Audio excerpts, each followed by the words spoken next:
सूरज उगने से बदलते हैं ये धरा आसमां, चलते रहने से हो जाती है हर मुश्किल आसान।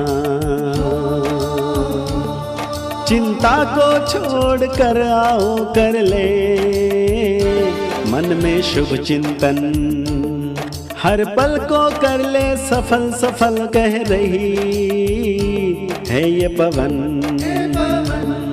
संवार ले सुधार ले कर समस्या का समाधान, संवार ले सुधार ले कर समस्या का समाधान, कर समस्या का समाधान, कर समस्या का समाधान, कर समस्या का समाधान, कर समस्या का समाधान, कर समस्या का समाधान।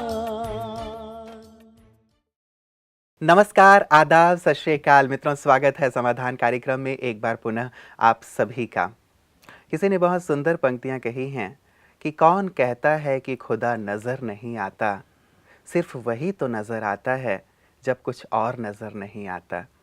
वास्तव में जब चारों ओर अंधकार ही अंधकार दिखाई देता है, तब सिर्फ और सिर्फ वही हमें नज़र आता है, क्योंकि वही हमें संबल प्रदान करने वाला है, वही हमें शक्ति प्रदान करने वाला है, वही हमारी डूबती नैया को पार लगाने वाला है। लेकिन अफसोस केवल इस बात का है कि हम केवल मुसीबत में उसे याद करते हैं।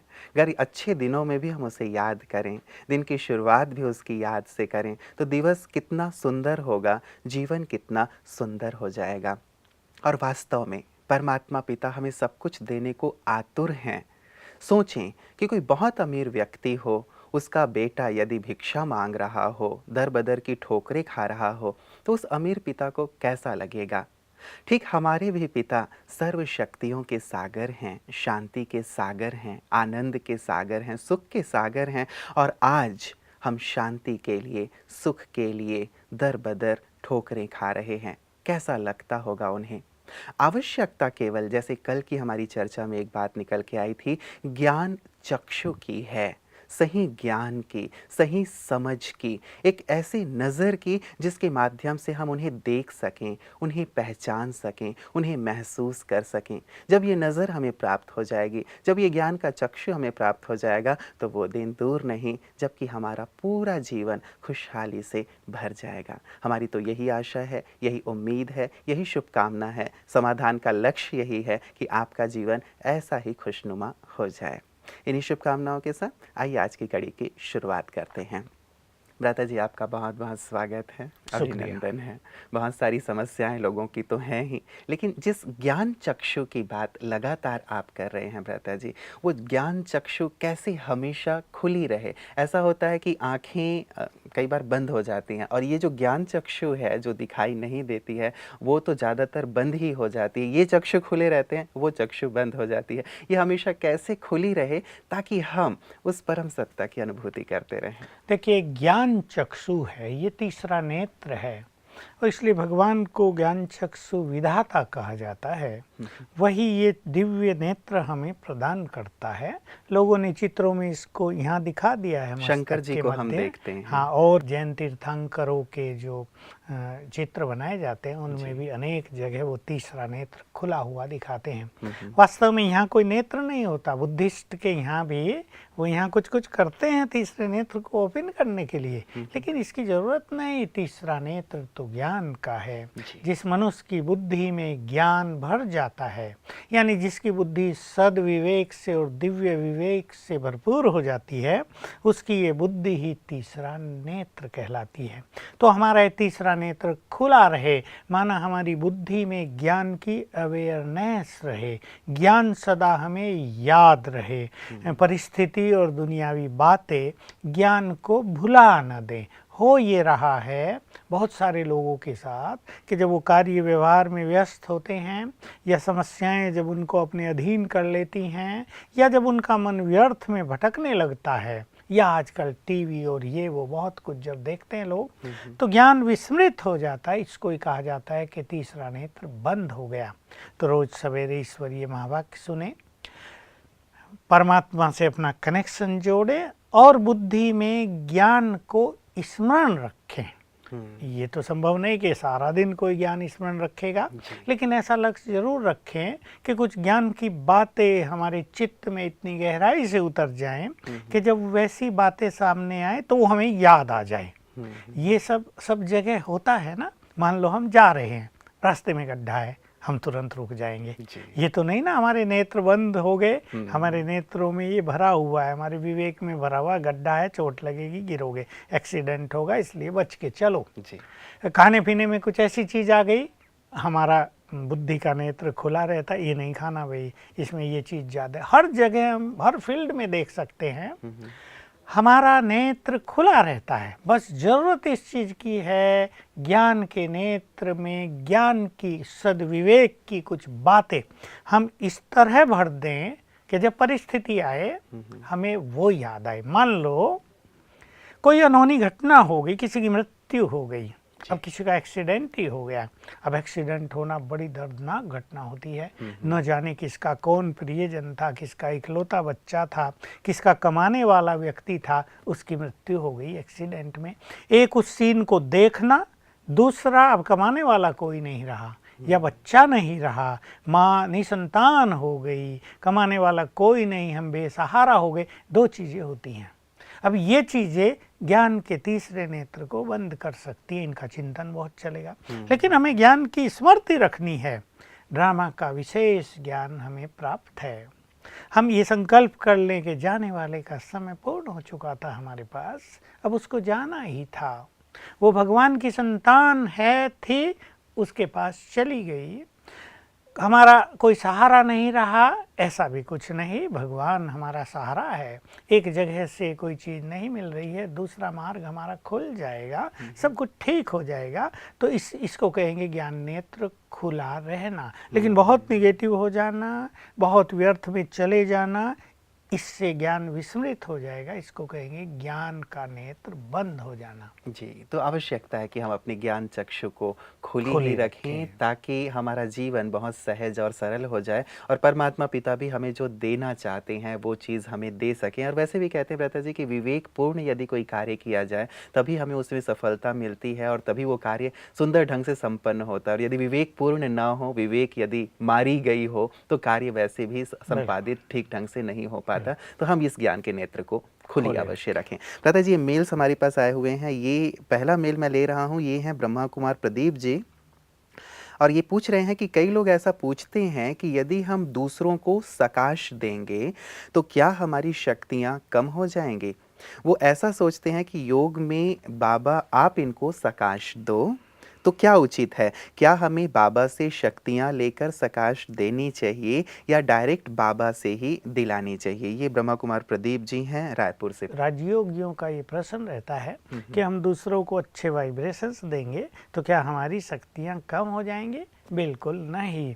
देने से ये आंतरिक शक्तियाँ, शांति, खुशी बढ़ती है। देने से कोई चीज़ कम नहीं होती। कहाँ से ये बात लोगों की चली है वो भी मैं थोड़ा सा स्पष्ट कर देता हूँ।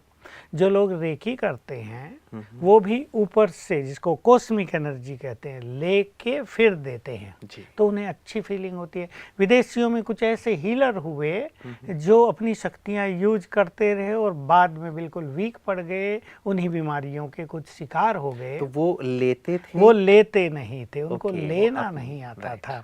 हमारा जो राजयोग है ये है सीधा ऑलमाइटी से कनेक्शन, उसकी शक्तियाँ हम में आती रहती हैं, हम दूसरों को देते हैं। हमारा सकाश देने का तरीका भी यही है, हम अपना कनेक्शन शिव बाबा से जोड़ेंगे, उससे हम वाइब्रेशंस लेंगे और फिर मस्तक से, नैनों से, हाथों से, अपनी गुड विशेष से हम दूसरों को वाइब्रेशंस देंगे। रही बात ये, कुछ लोग ऐसा सोचते हैं कि हम बाबा को कहें आप दे दें तो भला बाबा हमारे कहने से थोड़ा ही वाइब्रेशंस देता, उसके तो बच्चे हैं, जो उसे कार्य करना वो स्वतः ही करता रहता है, लेकिन बाबा भी अपने वाइब्रेशंस हमारे द्वारा दिलाता है। ये बात बहुत सहज रूप से समझने की है कि हमारे वाइब्रेशंस उसे ही जाएंगे जिससे हमारा कनेक्शन होगा। अगर किसी को भगवान से वाइब्रेशंस प्राप्त करने हैं तो वो तभी मिलेंगे जब उनका उससे कनेक्शन होगा। हम कह दें बाबा इन्हें वाइब्रेशंस दे दें, और मान लो हमारे कहने से बाबा वाइब्रेशंस देने भी लगे, लेकिन वो उनको जाएंगे कैसे? उन्होंने तो अपना कनेक्शन तोड़ा हुआ है।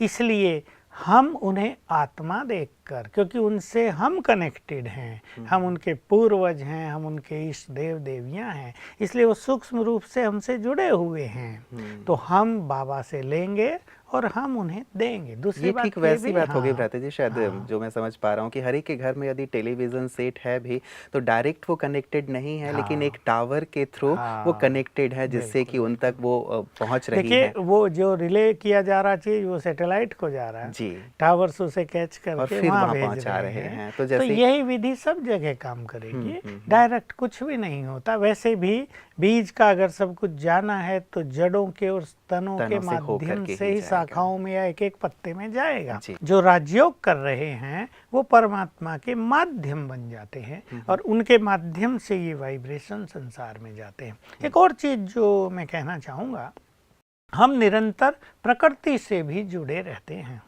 क्योंकि हमारा देह ही प्रकृति से प्राप्त हुआ है। हमारे चारों ओर जो दिखता है हमें, चाहे वो हवा है, चाहे वो प्रकाश है, चाहे वो कुछ भी है, वो सब प्रकृति है। प्रकृति से हम निरंतर जुड़े हुए हैं। इसलिए ये बात सभी को बहुत अच्छी तरह याद रखनी चाहिए।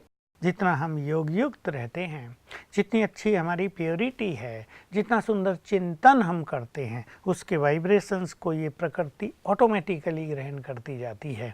इसलिए एक कमरे में मान लो एक योगी रहता है और उसका चिंतन भी बहुत सुंदर है, उसकी प्योरिटी बहुत सुंदर है, तो उसके वाइब्रेशंस इन दीवारों में भी समा जाएंगे। वहाँ घड़ी होगी उसमें भी समा जाएंगे, जो कपड़े वहाँ रहे होंगे उनमें, बर्तनों में, सब्जियों में, सब कन्याकुमारी में भ्राता जी विवेकानंद रॉक है, वहाँ पे एक कमरा है जिसमें शायद विवेकानंद जी थोड़े समय रहे हुए 3 दिन तक तपस्या तो वहाँ भी अब तक इतना डीप साइलेंस है, वो वाइब्रेशंस लोग फील करते हैं। तो जो बात आप कह रहे हैं, शायद वो योगी के कमरे की बात मुझे अचानक वहाँ की याद आ गई। मैं भी वहाँ गया था और हम लोग भी वहाँ बैठे, क्योंकि हम लोग तो राजयोग करते ही हैं, तो हम बहुत देर बैठे और हमने देखा कि वहाँ जाते ही बुद्धि बहुत जल्दी एकाग्र हो जाती है।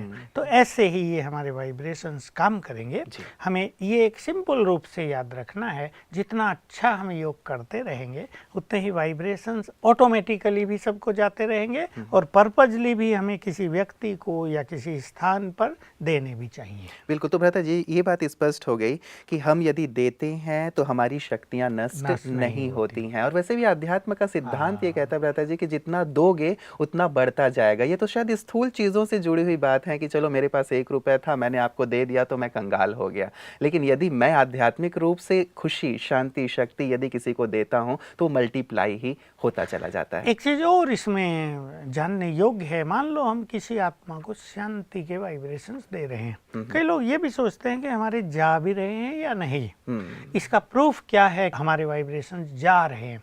जब हम बहुत डीपली किसी को शांति के वाइब्रेशंस देंगे तो हमारा चित्त गहरी शांति की अनुभूति में चला जाएगा। ये उसका प्रूफ होगा कि हमारे वाइब्रेशंस वहाँ जा रहे हैं।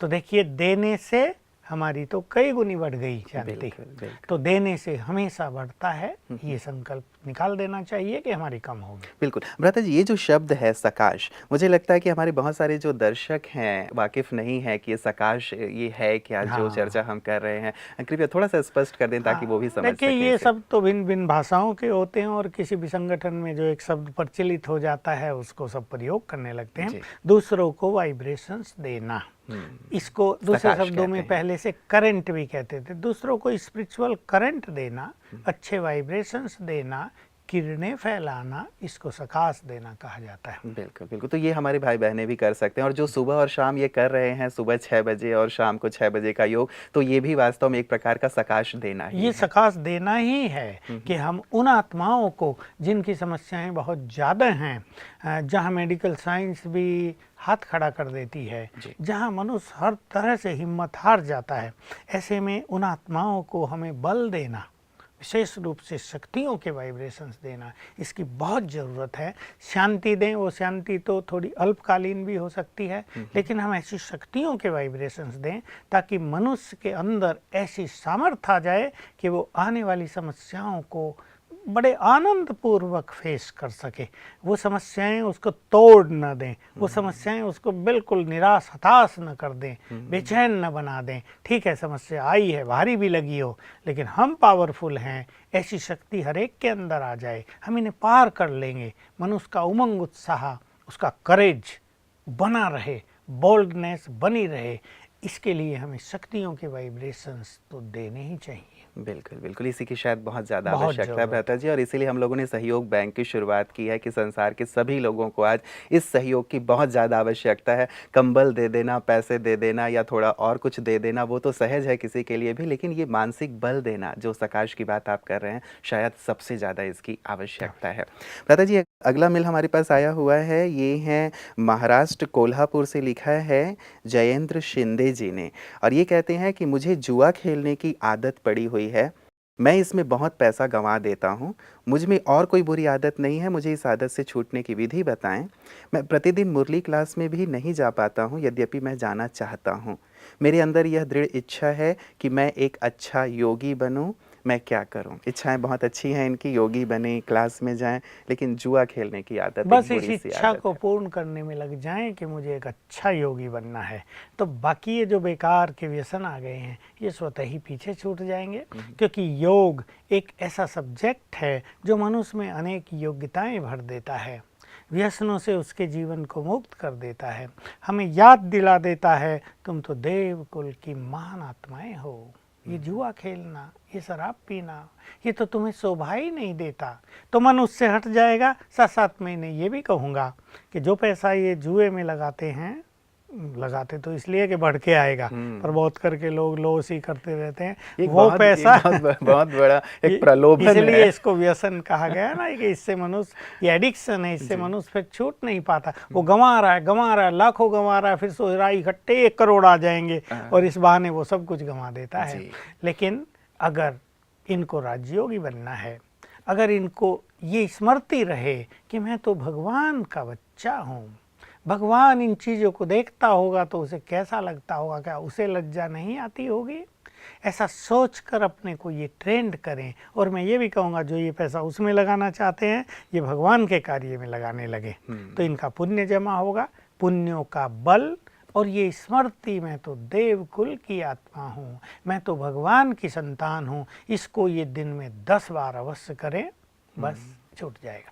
लेकिन भ्राता जी, ये जैसे नहीं कई बार एक नशे की तलब है, वैसे ही इसकी भी एक तलब सी होती होगी कि चलो क्या होता है कि थोड़ा कर लेता हूँ ना, तो ऐसी स्थिति में थोड़ा बहुत मुश्किल हो जाता है कि खुद को कंट्रोल कर पाना और इस स्मृति में रहते हुए अपने जीवन को डिवाइड करना। इसको एक ही काम करना होगा, या तो जुआ खेलना, साथियों को संतुष्ट करना, या स्पिरिचुअल रास्ते पे चल के भगवान के समीप पहुंचना, अपने जीवन को दिव्यता से भरना और संसार के लिए कुछ काम करना। क्योंकि जुआ खेलने वाले कुछ नहीं कर पाते, वो अपना सब कुछ गंवा के आखिर में निराश होके, उदास होके, परेशान होके बैठ जाते हैं जीवन से।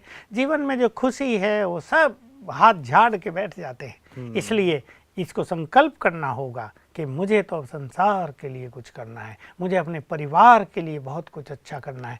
सोच लेंगे कि अगर इनके बच्चे भी इसी काम में लग जाएं, इनकी पत्नी भी उसी काम में जाने लगे तो कैसा लगेगा? पूरा परिवार बैठ के करने लगे ये काम तो कैसा लगेगा?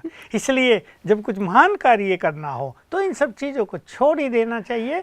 दोस्त तो मिलेंगे, दोस्त तो ये मिलेंगे, चलो हम भी मरने जा रहे, तुम भी मरो साथ में, तो इन सब चीज़ों से बचने का दृढ़ संकल्प अब हम यदि रखेंगे तो ईश्वरीय मदद हमें मिलेगी। केवल दृढ़ संकल्प की बात है। बस वही एक चीज़ कैसे आए भ्राता जी, जैसे इन्होंने कहा है कि वो दृढ़ नहीं रह पाते, चाहते तो हैं कि क्लास में भी जाएं लेकिन जा नहीं पाते हैं। बस एक चीज़ में ये दृढ़ हो जाएं कि इन्हें सवेरे क्लास में जाना, क्योंकि जो पाप का दबाव है वो इनके मन को फ्रेश नहीं रहने दे रहा है। ये सूक्ष्म पाप है ना, लोग इन्हें पाप नहीं समझते। वो कहेंगे हम थोड़ा किसी को मार रहे हैं, हम थोड़ा किसी का खून कर रहे हैं, हम थोड़ा किसी की चोरी कर रहे हैं, जो ये पाप हो। लेकिन ये सब पाप हैं। अब देखिए अपना पैसा उसमें खर्च कर रहे जी। हैं, बच्चे बेचारे भूखे बैठे होंगे, बच्चों को हायर एजुकेशन दिलानी है, उनके लिए पैसा नहीं होगा, पत्नी की आवश्यकता है घर चलाने के लिए, कई चीज़ों से चाहिए, वो अभाव में जीवन जी रही होगी, वो बुरे संकल्प इनके लिए कर रही होगी ना रात दिन। जी। तो ये सब पाप है, और ये पाप का दबाव जो है इनके ऊपर, ये सूक्ष्म दबाव होता है, ये मनुष्य को ईश्वरीय रस नहीं लेने देता है। इसलिए ये एक दृढ़ संकल्प कर लें कि मुझे तो बाबा के महावाक्य सुनने जाना ही है, वहाँ से इनको सबसे ज़्यादा बल मिलेगा और ये चीज़ छूट जाएगी। मतलब पत्ते को छोड़ें और परमात्मा को हाँ, पकड़ लें, बिल्कुल। ये बात इनके लिए बिल्कुल, अच्छी है। पत्तों को तो छोड़ना ही पड़ेगा। बिल्कुल। भ्राता जी, अगला मेल हमारे पास है। ये कहते हैं कि आजकल अकाले मृत्यु बहुत हो रही है, लोगों में स्वयं को खत्म करने की प्रवृत्ति बढ़ती जा रही है, शायद आत्महत्या की बात ये कर रहे हैं। लोग इसे दुखों से छूटने का साधन मानने लगे हैं, लेकिन जिस घर में कोई आत्महत्या करता है उस घर का माहौल बहुत गमगीन रहता है। दुखद बात है कि कई परिवार में आत्महत्या एक प्रथा सी भी बनती जा रही है।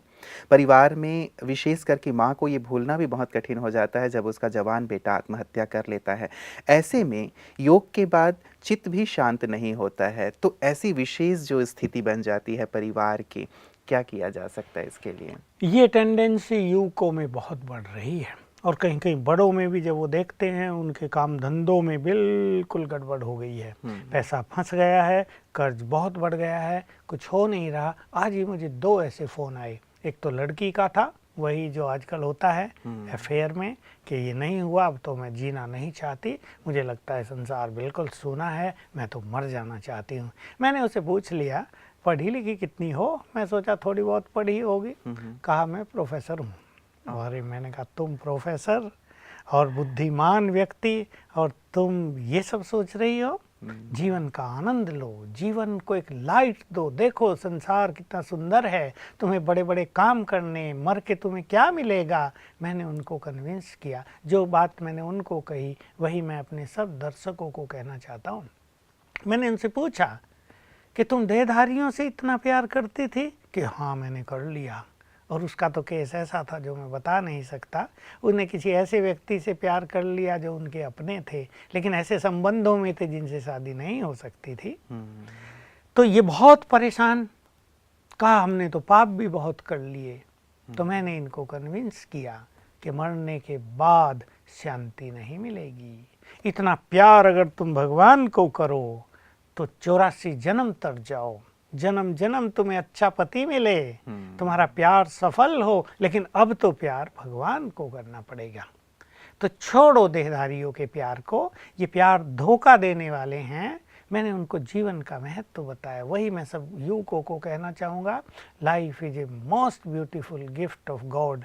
इसे किसी के प्यार में नष्ट कर देना, थोड़ी बहुत इच्छाएं पूर्ति न हुई, मरने का सोच लेना, कोई समस्याएं आ गई बस मरो और इन दुखों से छूटो, सबको ये पता होना चाहिए इस तरह मरने से कोई दुखों से छूटता नहीं है, उसके कर्म उसका सदा पीछा करते हैं। मैंने इस लड़की को भी कहा तुम हजारों साल तक अंधकार में भूखी प्यासी भटकती रहोगी, सोच लो उसको सहने की शक्ति तुम में होगी?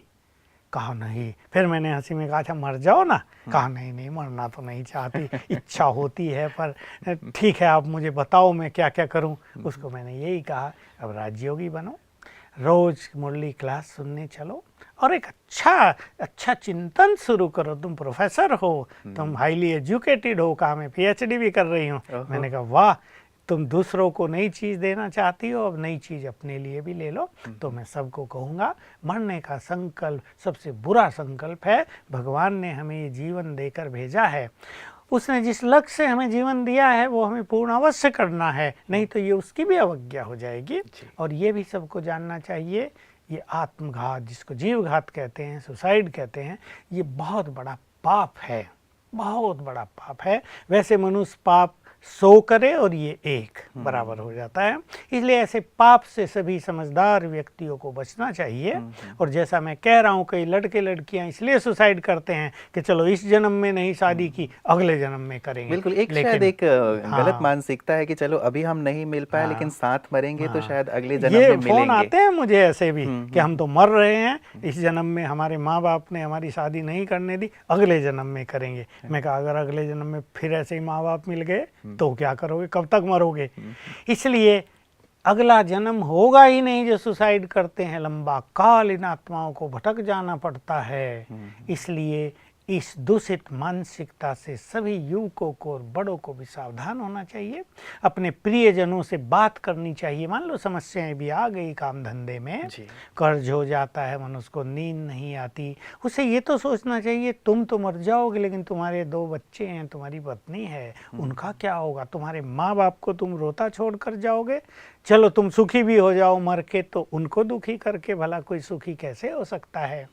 तो एक अच्छे चिंतन के द्वारा बात करो, थोड़ा अपने दिल को खोलो, लेन देन करो इसमें, और कहीं ना कहीं से समाधान निकल ही जाएगा। जब कोई मार्ग नहीं होता ना भ्राता जी, कई बार ऐसे केसेस हमारे पास भी फोन के माध्यम से आते हैं कि बहुत ज्यादा कर्ज हो गया है, अब हमारी स्थिति ही नहीं है वो देने की, लगातार लोग बोले जा रहे हैं, तो ऐसे में ऐसा लगता है कि चलो यार कि अब लाइफ को अंत कर देते हैं, क्योंकि अब हमारी बस की बात नहीं रही है, लगातार हमें सुनना और सहना पड़ेगा। तो ऐसी स्थिति में क्या करना चाहिए फिर? यही उसमें राजयोग बहुत अच्छी मदद करता है।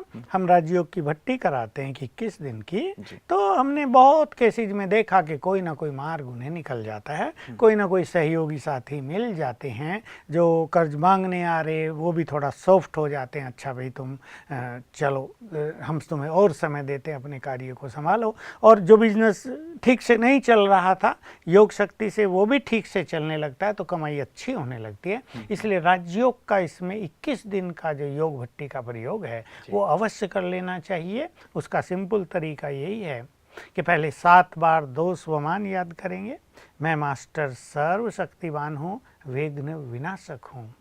फिर 1 घंटा बहुत अच्छा योग करेंगे। अपने घर में कर लें, घर में न योग लगता हो सेंटर में जाके कर लें। 1 घंटा एक टाइम फिक्स करके बहुत अच्छा योग करेंगे। अच्छा माना मन भटके नहीं, तो इससे वो विघन हटेगा। विघन होते हैं ये जीवन पर, वो विघन हटेगा, काम धंधा अच्छा चलेगा और रास्ता मिल जाए, कोई ना कोई रास्ता मिल जाएगा। चलिए भ्राता जी, वैसे तो सचमुच एक बहुत ही ज्वलंत मुद्दा है मैं कहूँगा, और आजकल आए दिन चाहे न्यूज़पेपर हो चाहे टीवी चैनल हो, सभी में हमें देखने और सुनने को मिलता है कि फलाने ने सुसाइड कर ली, कोई 10वीं मंजिल से, कोई 20वीं मंजिल से कूद गया, आदि आदि इत्यादि। लेकिन ये आत्महत्या वास्तव में कोई समाधान नहीं है। क्या किया जा सकता है विभिन्न परिस्थितियों में, इस पे हम आगे भी आपसे चर्चा करते रहेंगे। आज के सुंदर प्रकाश के लिए भ्राता जी आपका बहुत बहुत शुक्रिया। मित्रों, किसी भी तरह इस बात को जायज़ नहीं ठहराया जा सकता कि आत्महत्या कर लेना सचमुच जीवन में बहुत सुखदायी है या सुखकारी है। इसके माध्यम से जैसे भ्राता जी लगातार कहते आए हैं हम लोगों को कि जीवन में हम और ज़्यादा दुखी हो जाते हैं, जैसे भटक जाते हैं। तो क्यों ना हम लड़ना सीखें, क्यों ना हम जूझना सीखें, भागे नहीं। वास्तव में जिसने हमें संसार में भेजा है, परमात्मा पिता, चाहे सब साथ छोड़ दें लेकिन वो हमेशा हमारे साथ रहते हैं। ऐसी विपदा में तो विशेष करके हमें उनकी मदद मिलती ही है। यदि सुंदर राजयोग का अभ्यास किया जाए तो कैसी भी कठिन परिस्थिति से निजात पाई जा सकती है। हम इस पर आगे भी भ्राता जी के साथ चर्चा करते रहेंगे। आप हमारे साथ बने रहिएगा। नमस्कार।